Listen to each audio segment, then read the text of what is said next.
السلام علیکم ورحمۃ اللہ وبرکاتہ۔ اعوذ باللہ السمیع العلیم من الشیطان الرجیم من حمزہ ونفخہ ونفثہ۔ بسم اللہ الرحمن الرحیم۔ من کان یرجو لقاء اللہ فإن اجل اللہ لآت وهو السمیع العلیم۔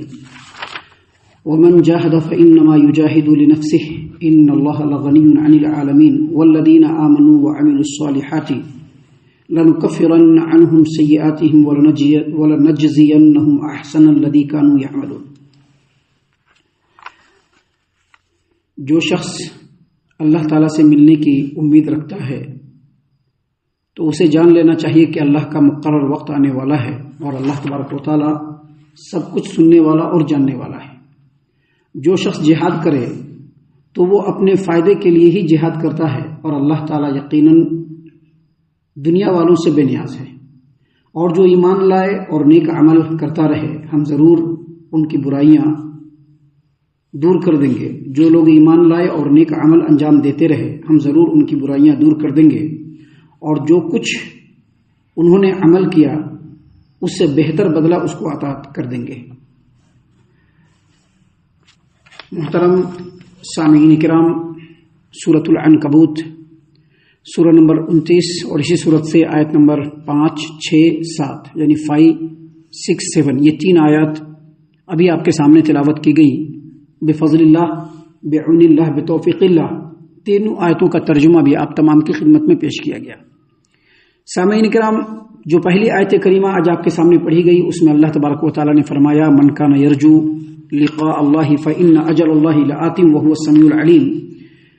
جو آدمی اللہ تعالیٰ سے ملنے کی امید رکھتا ہے تو اس کو جان لینا چاہیے کہ اللہ کا مقرر کیا ہوا وقت آنے والا ہے اور اللہ سب کچھ سننے والا اور جاننے والا ہے۔ اس کا مطلب یہ ہے کہ جو آدمی اس روئے زمین پر اللہ تبارک و تعالیٰ کے دین کو سر بلند کرنے کے لیے، اللہ تبارک و تعالیٰ کے دین کو لوگوں تک پہنچانے کے لیے یا اللہ کے کلمے کو بلند کرنے کے لیے جو بھی مصیبتیں، جو بھی تکلیفیں اٹھا رہا ہے اس امید پر کہ کل کو جب وہ مرے گا تو اللہ تبارک و تعالیٰ کے ہاں اس کا اجر بالکل متحقق ہے، ثابت ہے، اس کو اجر ملے گا، تو اس آدمی کو جان لینا چاہیے کہ یہ دنیا کی زندگی بہت چھوٹی ہے اور وہ جس امید پر کام کر رہا ہے اس سے اس کو بہت جلد ملاقات ہوگی اللہ سے، اور اللہ تبارک و تعالیٰ کے ہاں اس کو اجر و ثواب جو وہ چاہ رہا ہے ضرور بھی ضرور ملے گا۔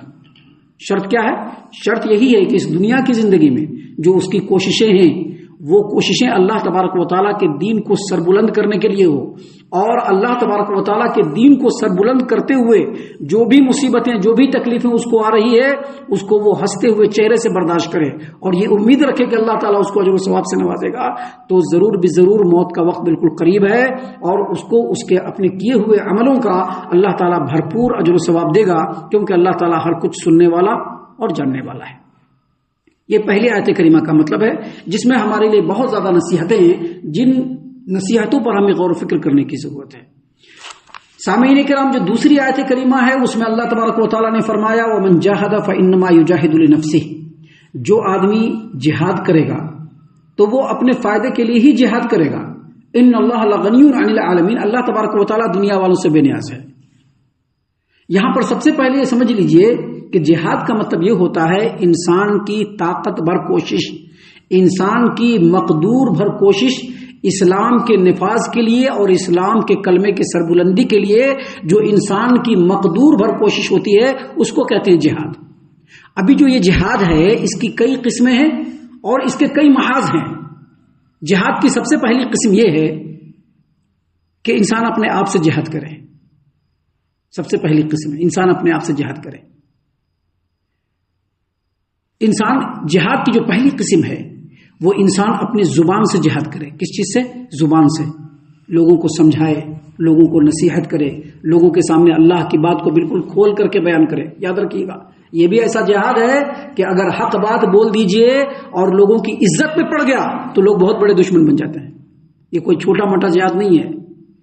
جو زبان سے جہاد ہوتا ہے، اگر اللہ تبارک و تعالیٰ کے راستے میں زبان سے جہاد کرنے والا حق بات بول دیا اور سننے والا اگر برداشت کرنے کی اور سنبھالنے کی صلاحیت نہ رکھتا ہے تو وہ کسی بھی حد تک جا سکتا ہے. یہ تجربے اور مشاہدے کی بات ہے، اور اس کا تجربہ سب سے پہلے نبی کریم صلی اللہ علیہ وسلم کی ذات گرامی کو آپ دیکھ لیجئے کہ آپ صلی اللہ علیہ وسلم نے مکے کی پوری زندگی میں کبھی بھی کسی کا برا نہیں چاہا، ہمیشہ سچے رہے، امانت دار رہے. لیکن جیسے ہی انہوں نے حق بات لوگوں کے سامنے بیان کرنا شروع کیا، اپنے لوگوں کے سامنے بیان کرنا شروع کیا، اپنے خاندان کنبے قبیلے والوں کے سامنے بیان کرنا شروع کیا، اپنے شہر کے لوگوں کے سامنے بیان کرنا شروع کیا، تو خود اپنے لوگ ہی بہت بڑے دشمن بن گئے.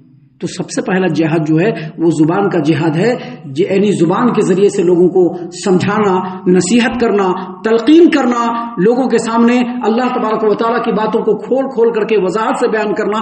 یہ جہاد کی پہلی قسم ہے. جہاد کی جو دوسری قسم ہے وہ قلم سے جہاد کرنا، یعنی لکھ کر کے دین کی باتوں کو لوگوں تک پھیلانا. اگر اسلام کے اوپر اعتراض ہو رہا ہے تو اس کا جواب لکھنا، اس کو رد کرنا، یہ بھی بہت بڑا جہاد ہے. یہ دوسری قسم ہے. اور تیسری جو سب سے بڑی قسم ہے وہ اجتماعی جہاد، یعنی سماج و معاشرے کے اندر لوگوں کو بتلانا، سمجھانا، بجھانا. اور اس میں اجتماعی جہاد میں بھی ایک ہوتا ہے جہاد بالسیف، یعنی تلوار سے جہاد کرنا. یہ جہاد کی سب سے آخری قسم جو ہم نے بیان کیا ہے. جہاد کے جو محاذ ہیں اس میں سے سب سے پہلا محاذ انسان اپنا خود اپنے آپ کو دیکھے، سمجھے، اپنے آپ کو سنبھالنے کی کوشش کرے. ابھی ہوتا کیا ہے، خود تو نہیں سنبھالیں گے لیکن دوسروں پر ٹپنی کریں گے. ابھی ہمارے سماج و معاشرے کا یہی سب سے بڑا ہے. سب سے بڑا جو ہمارے سماج و معاشرے کے اندر ڈیمیرٹ ہے وہ یہی کہ خود تو نہیں سنبھالیں گے، خود تو نہیں سمجھیں گے، خود تو عمل نہیں کریں گے، لیکن دوسروں کو سمجھانے کے لیے بڑی بڑی نصیحتیں ہوتی ہیں.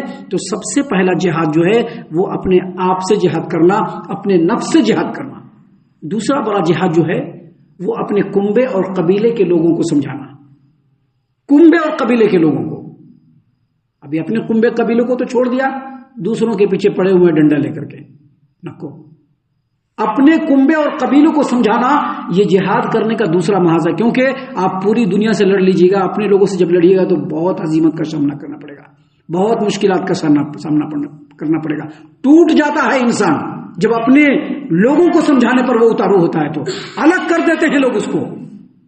لہذا جہاد کا جو دوسرا محاذ ہے وہ اپنے خاندان اور کنبے قبیلے والے لوگوں کو حق کی بات بتانا، سمجھانا اور اس کو راہ راست پر لانے کی کوشش کرنا. اور جہاد کا جو تیسرا محاذ ہے وہ یہی ہے کہ سماجی معاشرے کے لوگوں کو سمجھانا. اور جہاد کا سب سے آخری محاذ ہے تلوار سے جہاد کرنا. کن لوگوں سے؟ جو لوگ اسلام کی راہ میں روڑے اٹکانے کی کوشش کر رہے ہیں، اسلام کے راہ میں رکاوٹ بن رہے ہیں، ایسے لوگوں سے تلوار سے جہاد کرنا. اب دیکھیے یہ جو قسمیں ہم نے آپ کے سامنے بتلائی، اس میں انسان اگر اپنے آپ سے جہاد کرے گا تو اپنی اصلاح کرے گا، اپنی پاکیزگی کرے گا. اپنے کنبے قبیلے اور سماج و معاشرے کے لوگوں سے جب وہ جہاد کرے گا، زبان سے ان کو سمجھائے گا، ان کو بتائے گا، ان کو حق باتوں سے روشناش کرائے گا، ان کو سیدھے رستے پر لائے گا، تو اس سے سماج و معاشرے کے اندر خیر و بھلائی پیدا ہوگی. اور اگر انسان جہاد بالسیف یعنی تلوار سے جہاد کرتے ہوئے اللہ کے دین کو سر بلند کرے گا تو اس کا فائدہ کس کو ملے گا؟ مسلمانوں کو سیاسی فائدہ ملے گا. اب یہاں پر دیکھیے آیت کریمہ اللہ نے کیا فرمایا. اللہ نے فرمایا وَمَنْ جَاهَدَ فَإِنَّمَا يُجَاهِدُ لِنَفْسِهِ. جو آدمی جہاد کرے گا تو وہ اپنے فائدے کے لیے ہی جہاد کرے گا. کیا مطلب یہ کہ تم چاہے کتنا بھی بڑا عمل کر لو، تم اللہ کو فائدہ نہیں پہنچا رہے ہو، تم خود اپنے آپ کو فائدہ پہنچا رہے ہو. ایک آدمی اگر جہاد کرتا ہے، چاہے وہ جو بھی جہاد ہو، زبان سے جہاد ہو، قلم سے جہاد ہو، تلوار سے جہاد ہو، اپنے آپ کو سنبھال رہا ہے، اپنے خاندان، کنبے قبیلے اور رشتے ناتوں اور سماج و معاشرے کے لوگوں کو سمجھا رہا ہے یا تلوار سے جہاد کر رہا ہے، تو یہ اس کے اپنے فائدے کے لیے، اس سے اللہ تعالیٰ کو کچھ بھی فائدہ نہیں ہے. اور اگر کوئی آدمی جہاد نہ کرتا ہے تو اس سے اللہ تعالیٰ کو کچھ بھی نقصان نہیں. یاد رکھیے گا، کچھ بھی نقصان نہیں اللہ کو. اللہ تبارک و تعالیٰ دنیا والوں سے بالکل بے نیاز ہے. اللہ تبارک و تعالیٰ کی بے نیازی کا تو عالم یہ ہے کہ صحیح مسلم کتاب البر والصلۃ والآداب کے اندر ایک حدیث ہے، نبی کریم صلی اللہ علیہ وسلم نے حدیث قدسی بیان فرمائی اور کہا کہ اللہ تبارک و تعالیٰ فرماتا ہے کہ اے میرے بندو، اگر یہ پوری دنیا اور پوری دنیا کے لوگ دنیا کے سب سے متقی اور پرہیزگار آدمی کی طرح سے بھی ہو جائے تو میری سلطنت میں ایک رتی بھی اضافہ نہیں کر سکتا ہے. اور اگر دنیا کے پورے لوگ، پورے جنات اور انسان دنیا کے سب سے بدترین انسان کی طرح سے کیوں نہ ہو جائے، میری سلطنت میں ایک رتی بھی کمی نہیں کر سکتا ہے. اللہ تو بے نیاز ہے. اسی لیے اللہ نے کیا کہا، ان اللہ غنی عن العالمین، اللہ تعالیٰ یقیناً دنیا والوں سے بے نیاز ہے. اس آیت کریمہ کی روشنی میں ایک بات یاد رکھیے کہ اگر آج ہم یا آپ کوئی نیکی کر رہے ہیں تو اللہ تبارک و تعالیٰ کا شکر گزار ہونا چاہیے، کیونکہ اللہ نے ہم کو چنا اور توفیق دیا ہے. کوئی پراؤڈنس، کوئی گھمنڈ یا لوگوں پر احسان کر رہے ہیں، ایسا نہیں ہونا چاہیے کہ ہم اتنا بڑا کاما کر دے رہے ہیں تو ہم لوگوں پر رول کر لیں گے. ایسا اگر سوچتے ہیں تو ہماری تمام کی تمام نیکیاں بالکل ضائع، برباد اور ردی کے ٹوکرے میں پھینکنے کے لائق ہے. اگر آج ہم کوئی نیکی کر رہے ہیں تو اللہ کا شکر ادا کرنا چاہیے، اللہ کا ممنون اور احسان مند ہونا چاہیے کہ ہمارے رب نے ہم کو توفیق دیا، اس کام کے لیے چنا، اس لیے ہم یہ کام کر رہے ہیں. اسی لیے اللہ تبارک و تعالیٰ نے یہاں پر بیان فرمایا، وَمَنْ جَاهَدَ فَإِنَّمَا يُجَاهِدُ لِنَفْسِهِ، جو آدمی جہاد کرے تو وہ اپنے فائدے کے لیے ہی جہاد کرے گا. ان اللہ لغنی عن العالمین، بے شک اللہ تبارک و تعالیٰ دنیا والوں سے بے نیاز ہے. اللہ کو کوئی مطلب نہیں کہ اللہ سب کو دے رہا ہے، اللہ احسان کرنے والا ہے، کوئی دنیا والا اللہ پر احسان کرنے والا نہیں. سامعین کرام، اس کے بعد سب سے آخری آیت کریمہ جو آج پڑھی گئی، اس میں اللہ تبارک و تعالیٰ نے فرمایا، والذین آمنوا وعملوا الصالحات لنکفرن عنہم سیئاتہم، اور جو لوگ ایمان لائے اور نیک عمل کرتے رہے ہم ضرور ان کی برائیوں کو ان سے مٹا دیں گے. اس کی تین طرح سے مٹتا ہے. کوئی بھی آدمی برائی کو چھوڑ کر کے نیکی کی طرف آتا ہے، چاہے وہ انسان ہو یا سماج ہو، کوئی بھی آدمی برائی کو چھوڑ کر کے نیکی کی طرف آتا ہے تو تین طرح سے برائی مٹتی ہے. تین قسمیں ہیں. پہلی قسم، ایک انسان اگر کفر و شرک میں تھا اور اس نے اسلام کو قبول کیا، اس کے پچھلے تمام گناہ معاف. اور ایک آدمی اگر لگاتار نیکی کر رہا ہے تو اس کے چھوٹے چھوٹے تمام گناہ معاف. یہ پہلی قسم. دوسری قسم یہ ہے کہ اگر ایک آدمی نیکی کی طرف راغب ہوتا ہے اور نیکی کا کام کرنے کے لیے آگے بڑھتے رہتا ہے تو برائیوں سے اس کو نفرت ہو جاتی ہے اور برائیاں اللہ تعالیٰ اسے دور کر دیتا ہے. اور تیسری بات اور تیسری قسم، اگر کسی سماج و معاشرے میں نیکی کا چلن عام ہو جائے، خیر و بھلائی کا چلن عام ہو جائے، لوگ نیکیوں کی طرف بڑھنے لگے تو اس سماج و معاشرے سے برائیاں اپنے آپ ختم ہو جاتی ہیں اور نیکیوں کا جو گراف ہوتا ہے وہ بڑھنا شروع ہو جاتا ہے. یہ بالکل اسی طرح سے ہے جس طرح سے نبی کریم صلی اللہ علیہ وسلم نے بدعت کے بارے میں کہا. کیا کہا نبی صلی اللہ علیہ وسلم نے بدعت کے بارے میں؟ کہ اگر کسی سماج و معاشرے کے اندر ایک بدعت آ جائے تو اس کے بدلے میں ایک سنت اٹھا لیا جاتا ہے. گویا ایک بدعت کا آنا اس بات کی دلیل ہے کہ سنت یہاں سے جا رہا ہے. بالکل اسی طرح سے اگر سماج و معاشرے میں اجتماعی طور پر نیکیوں کو فروغ دیا جائے تو سماج و معاشرہ دھیرے دھیرے پاک ہو جاتا ہے اور برائیوں سے بالکل خالی ہو جاتا ہے. اسی بات کو اللہ نے فرمایا کہ جو لوگ نیک عمل کرتے رہے تو ہم ضرور ان کی برائیاں ان سے دور کر دیں گے. وَلَنَجْزِيَنَّهُمْ أَحْسَنَ الَّذِي كَانُوا يَعْمَلُونَ، اور جو وہ نیک عمل انجام دے رہے ہیں اس سے بہتر بدلہ ان لوگوں کو ہم عطا کر دیں گے. تو یہ تین آیاتیں جو آج پڑھی گئی ہیں یہ بڑی ہی نصیحت آمیز ہے. ان تینوں آیتوں کو بار بار سنا جائے، پڑھا جائے، اس پر غور و فکر کیا جائے اور اس کو اپنے اوپر، اپنے سماج و معاشرے کے اوپر کمپیئر کیا جائے. جو چیزیں ہمارے اندر ہے نیکی کے ان کو مزید فروغ دیا جائے، جو چیزیں ہمارے اندر ہیں برائی کے اس کو فردر دور کیا جائے. ہم اللہ سے دعا کرتے ہیں کہ اللہ تعالی ہم تمام کو ان تمام باتوں کے اوپر خوب غور و فکر اور تدبر کرنے کے ساتھ ساتھ ان باتوں پر عمل کرنے کی بھی توفیق عنایت فرمائے. آمین. اللہ تعالی ہم تمام کو صحیح معنوں میں پکا سچا مومن مسلمان بنائے، اللہ اور اس کے رسول صلی اللہ علیہ وسلم کی اطاعت و فرما برداری کرنے والا بنائے، صحابہ کرام رضی اللہ عنہم کے طریقے پر چلنے والا بنائے، جنت الفردوس میں جگہ عطا فرمائے. اے اللہ ہم تمام کو جہنم سے پناہ دے. اے رب العالمین ہم تمام کو جہنم سے پناہ دے. اے مالک الملک ہم تمام کو جہنم سے پناہ دے. آمین یا رب العالمین. وما علینا الا البلاغ المبین.